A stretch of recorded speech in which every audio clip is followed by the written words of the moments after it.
അസ്സലാമു അലൈക്കും വറഹ്മത്തുള്ളാഹി വബറകാതുഹു.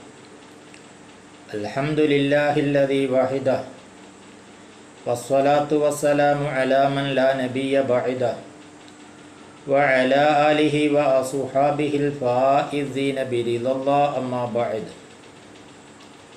പ്രിയപ്പെട്ട സഹോദരന്മാരെ, സത്യവിശ്വാസികളെ, അല്ലാഹു സുബ്ഹാനഹു വ തആല അവൻ്റെ അടിമകളാകുന്ന മനുഷ്യ സമൂഹത്തിന് ഒരുപാട് അനുഗ്രഹങ്ങൾ നൽകിയിട്ടുണ്ട്.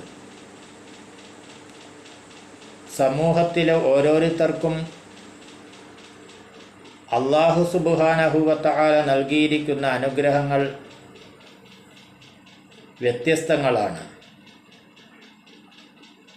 എന്നാൽ അനുഗ്രഹങ്ങളുടെയെല്ലാം ഉറവിടം അല്ലാഹുവാണ് എന്ന് സത്യവിശ്വാസികൾ മനസ്സിലാക്കുകയും ചെയ്യുന്നു.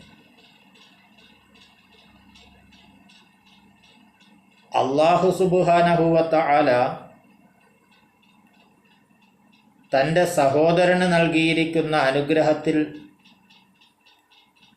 അസൂയയോടുകൂടി സമീപിക്കുക എന്നുള്ളത് സത്യവിശ്വാസിക്ക് ചേർന്ന കാര്യമല്ല. അനുഗ്രഹം ലഭിച്ചിരിക്കുന്നത് അള്ളാഹുവിൽ നിന്നാണ് എന്ന് എല്ലാവർക്കും അറിയാവുന്നതിനൊപ്പം തൻ്റെ സഹോദരന് ലഭിച്ചിരിക്കുന്ന അനുഗ്രഹത്തിൻ്റെ പേരിൽ അവനോട് അസൂയ വച്ച് പുലർത്തുമ്പോൾ യഥാർത്ഥത്തിൽ അവൻ അസൂയ വച്ച് പുലർത്തുന്നത് അള്ളാഹുവിൻ്റെ അനുഗ്രഹത്തിനോടാണ്. അള്ളാഹു പറഞ്ഞതായി അള്ളാഹുവിൻ്റെ തിരുദൂതർ മുഹമ്മദുർ റസൂലുള്ളാഹി സ്വല്ലല്ലാഹു അലൈഹി വസല്ലം തങ്ങൾ പറയുന്നു, അൽ ഹസൂദു അദുവ്വു നിഅമതി. അസൂയ പുലർത്തുന്നവൻ യഥാർത്ഥത്തിൽ എൻ്റെ അനുഗ്രഹത്തിൻ്റെ ശത്രുവാണ്. ഇത് വളരെ അർത്ഥവത്തായ ഒരു കാര്യമാണ്. മഹാനായ ഹസൻ റളിയല്ലാഹു അൻഹു പറയുന്നു,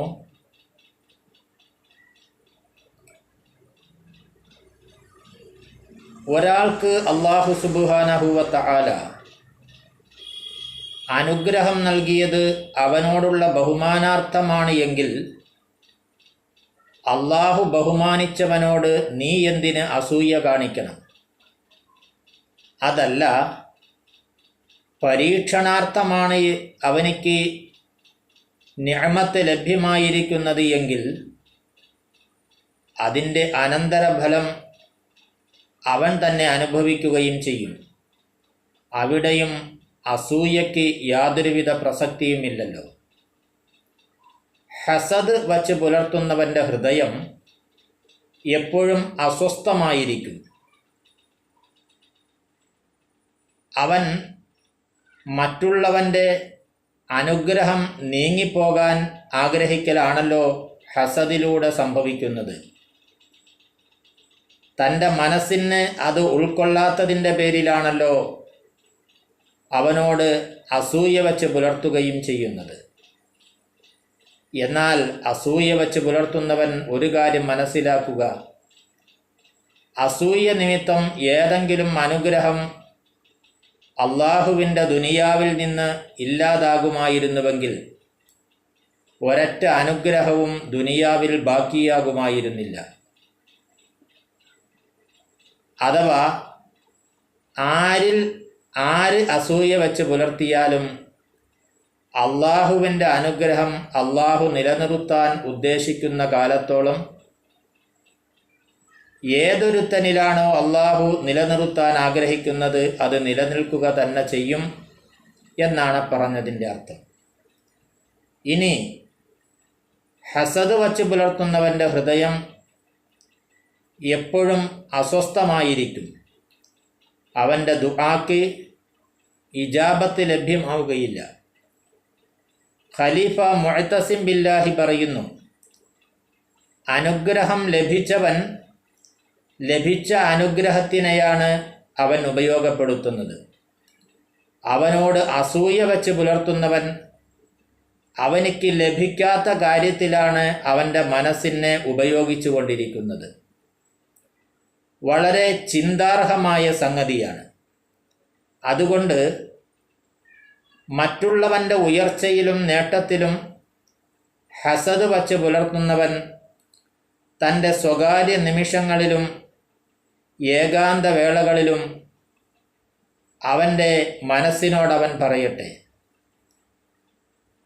അള്ളാഹുവിൻ്റെ അനുഗ്രഹങ്ങളിൽ ഒരു അനുഗ്രഹത്തെയും നീ സങ്കുചിതമായി സമീപിക്കരുത്.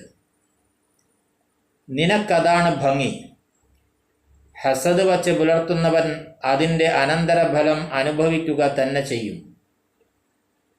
ഇപ്രകാരം അവൻ്റെ മനസ്സിൽ ആവർത്തിച്ചവൻ പറഞ്ഞുകൊണ്ടിരിക്കട്ടെ.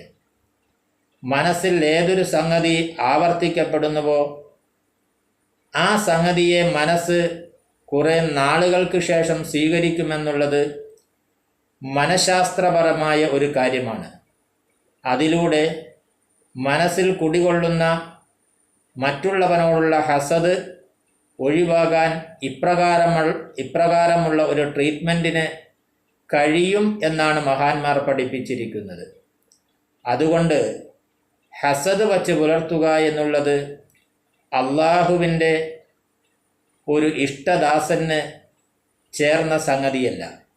കാരണം ആദ്യമേ പറഞ്ഞതുപോലെ അനുഗ്രഹത്തിൻ്റെ ഉറവിടം അള്ളാഹുവാണെന്നിരിക്കെ യഥാർത്ഥത്തിൽ നാം ഹസദ് വച്ച് പുലർത്തുന്നത് വ്യക്തിയേക്കാൾ ഉപരി അള്ളാഹുവിൻ്റെ അനുഗ്രഹത്തിനോടാണ് എന്ന തിരിച്ചറിവ് നമുക്കുണ്ടാകണം. കാര്യങ്ങളെ യഥാർത്ഥ നിലയിൽ തിരിച്ചറിഞ്ഞ് വേണ്ട രൂപത്തിൽ ജീവിതത്തിൽ പകർത്തുന്നവരിൽ അള്ളാഹു നാം ഏവരെയും ഉൾപ്പെടുത്തുമാറാകട്ടെ. വ ആഖിറു ദഅ്വാനാ അനിൽ ഹംദുലില്ലാഹി റബ്ബിൽ ആലമീൻ.